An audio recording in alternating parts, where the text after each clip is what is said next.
स्वाध्याय इयत्ता 7वी विषय इतिहास पाठ पहिला इतिहासाची साधने. प्रश्न पहिला, खालील चौकोनात दडलेली ऐतिहासिक साधनांची नावे शोधून लिहा. 1. तारीख. 2. आज्ञापत्रे. 3. लोकगीते. 4. दंतकथा. 5. ताम्रपट. 6. पोवाडे. 7. कपडे. 8. श्लोक. 9. बखरी. 10. खलिते. 11. चित्रे. 12. चर्च. 13. शिलालेख.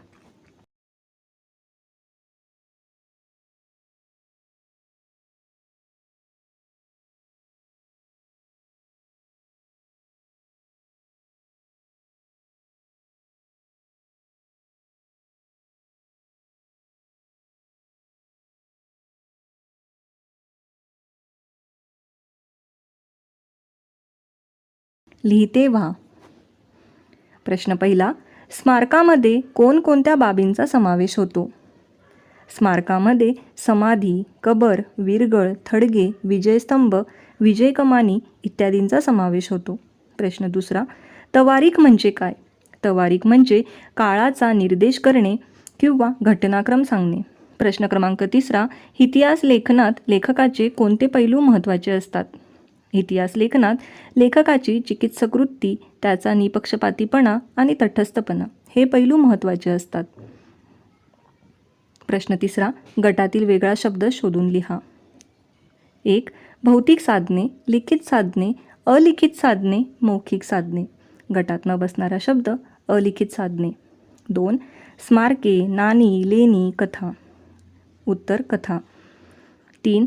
भूर्जपत्रे, मंदिरे, ग्रंथ, चित्रे. उत्तर मंदिरे. ओव्या, तवारिखा, कहाण्या, मिथके. उत्तर तवारिखा. प्रश्न चौथा, संकल्पना स्पष्ट करा. भौतिक साधने. पूर्वीच्या काळातील माणसांनी वापरलेल्या वस्तूवरून त्या काळच्या समाजातील परस्परांसंबंधी माहिती मिळते. प्राचीन वास्तू व त्यांच्या अवशेषाच्या साहाय्याने त्यावेळच्या मानवी व्यवहाराची, त्यांच्या आर्थिक परिस्थितीची माहिती होते. अशा सर्व वस्तू आणि वास्तू व त्यांचे अवशेष यांना इतिहासाची भौतिक साधने असे म्हणतात. उदाहरणार्थ किल्ले, स्मारके, इमारती, लेणी, शिलालेख, नाणी आणि ताम्रपट ही महत्त्वाची भौतिक साधने आहेत. 2. लिखित साधने. मानवाला लिहिण्याची कला अवगत झाल्यावर त्याने आपले अनुभव, सभोवताली घडणाऱ्या घटना लिहून ठेवायला सुरुवात केली. या लेखनावरून आपल्याला त्या काळातील लोकजीवन, आचारविचार, सणसमारंभ, खाण्याचे पदार्थ इत्यादींची माहिती मिळते. या सर्व साहित्याला इतिहासाची लिखित साधने असे म्हणतात.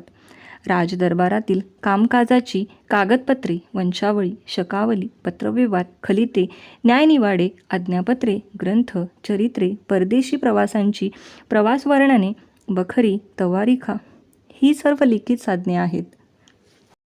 मौखिक साधने. लोकपरंपरेत ओव्या, लोकगीते, लोककथा असे साहित्य पिढ्यानपिढ्या पाठांतराद्वारे चालत आलेले असते. असे साहित्य लिहून ठेवलेले नसते. अशा साहित्यातून त्या काळच्या समजुती, विचार, श्रद्धा असे समाज जीवनाचे विविध पैलू समजतात. परंपरेने मौखिक स्वरूपात जतन केलेल्या या साहित्याला इतिहासाची मौखिक साधने असे म्हणतात. उदाहरणार्थ लोकगीते, गाथा, श्लोक, अभंग, पोवाडे, म्हणी, कथा, मिथके ही मौखिक साधने आहेत. प्रश्न क्रमांक 5. ऐतिहासिक साधनांचे मूल्यमापन करणे आवश्यक असते का? तुमचे मत सांगा. ऐतिहासिक घटनांचा अभ्यास करताना तिच्याशी संबंधित अशा अनेक बाबी विचारात घ्याव्या लागतात. त्यासाठी संबंधित ऐतिहासिक साधनांची गरज असते. परंतु ही साधने अस्सल असावी, केवळ जुना लिखित पुरावा म्हणून त्यावर विश्वास ठेवता येणार नाही. तो मजकूर कोणी, कधी, केव्हा व का लिहिला याची छाननी करणे आवश्यक असते. प्रश्न 5. ऐतिहासिक साधनांचे मूल्यमापन करणे आवश्यक असते का? तुमचे मत सांगा. सापडलेल्या वस्तूचीही चिकित्सकपणे पाहणी करावी लागते. याआधी विश्वासार्ह ठरलेल्या साधनांशी त्या पडताळून घ्याव्या लागतील. असे केले नाही तर आपण काढलेले निष्कर्ष चुकीचे ठरू शकतात. म्हणून ऐतिहासिक साधनांचे मूल्यमापन करणे आवश्यक असते असे मला वाटते. प्रश्न 6. तुमचे मत लिहा. प्रश्न पहिला, शिलालेख हा इतिहास लेखनाचा विश्वसनीय पुरावा मानला जातो. दगडावर किंवा भिंतीवर कोरलेल्या लेखांना शिलालेख असे म्हणतात. राजांनी दिलेली आज्ञा, देणग्या, धर्मगुरूंच्या धर्माज्ञा दगडावर कोरलेल्या असतात. त्यातून त्या काळची लिपी, भाषा, समाजजीवन, तारखांचा उल्लेख या बाबी समजतात. हे शिलालेख कोरलेले असल्याने त्यातील मजकुरात कोणालाही बदल करता येत नाही. त्यातील घटना व तारखांच्या उल्लेखामुळे शिलालेख हा इतिहास लेखनाचा विश्वसनीय पुरावा मानला जातो. प्रश्न दुसरा. मौखिक साधनांच्या आधारे लोकजीवनाचे विविध पैलू समजतात. ओव्या, मिथके, लोककथा अशा भौतिक साहित्यात त्या त्या काळातील लोकांच्या समजुती, विचार, श्रद्धा, लोकजीवन यांचे प्रतिबिंब पडलेले असते. हे साहित्य पाठांतराच्या रूपाने एका पिढीकडून दुसऱ्या पिढीकडे दिले जाते. या साहित्याच्या अभ्यासामुळे पूर्वीच्या काळातील लोकजीवनाचे विविध पैलू समजतात. प्रश्न तिसरा. नाणी इतिहास कसा सांगतात? इतिहासाच्या भौतिक साधनातील महत्त्वाचे साधन असलेली नाणी आपल्याला पुढीलप्रमाणे इतिहास सांगतात. 1. नाण्यांवरून राज्यकर्ते कोण होते, त्यांचा काळ, राज्यकारभार, धार्मिक संकल्पना, व्यक्तिगत तपशील इत्यादींची माहिती मिळते. 2. त्या काळातील आर्थिक व्यवहार, आर्थिक स्थिती यांची माहिती मिळते. 3. त्या काळातील धार्मिक समन्वयाची जाणीव होते. 4. त्या काळातील लिपी व भाषा व्यवहार समजतो. 5. नाण्यांवरील नक्षी, चित्रे यावरून तत्कालीन कलेची प्रगती समजते. 6. नाण्यांच्या आकारावरून व घडणीवरून तत्कालीन धातुशास्त्र व नाणी पाडण्याची कला समजते. बोलते व्हा.